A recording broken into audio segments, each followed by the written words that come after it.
Bonjour. Bonjour, monsieur Fidèle. Le nom de mon père, c'est le nom du papa du savant de la République, Edi Malou, Renaissance africaine comparée à la RENAC.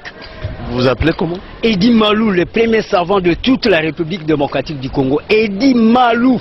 E-double-D-Y-M-A-L-O-U. C'est-à-dire, ça veut dire imposer la force vers l'ovanium. C'est-à-dire l'estime du savoir. Les gens qui connaissent beaucoup de choses, cristalliser, imposer, intentionner ça dans toute la République démocratique du Congo pour que nous puissions avoir la congo-lexicomatisation, les lois du marché propre congolais. Monsieur Edi, nous parlons d'un sujet sportif. Est-ce que connaissez-vous les relais? Mais oui, c'est clair. Lorsqu'on parle de tout ce point de vue, c'est l'activisme vers ce qu'on appelle la dynamique des sports.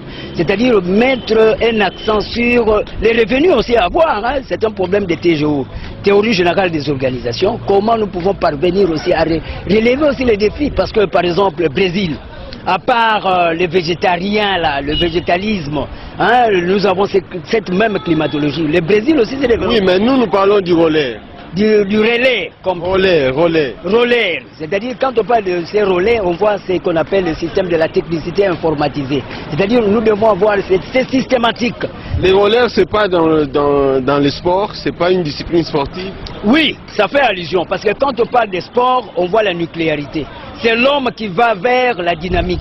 Oui, mais le sport là, le relais, est-ce que vous le connaissez? Oui, mais c'est clair, ça fait allusion au redynamisme de l'homme qui doit assurer ce qu'on appelle la systématique de l'orthodoxisation, c'est-à-dire la réflexologie, le réflexe. Vous connaissez comment ça se pratique? Oui, mais maintenant, à ce moment-là, il y a la relaxation comme telle. Quand on parle de relaxation, c'est les 5 sens qui doivent tourner. Nous avons à faire même ce qu'on appelle l'hyposmie qui doit être éventualiste sous cet angle-là. C'est clair. Quand on parle de l'air, c'est faire allusion à informatiser le sens dynamiciel vers l'humanisme. Je vous en prie. Merci beaucoup. Oui.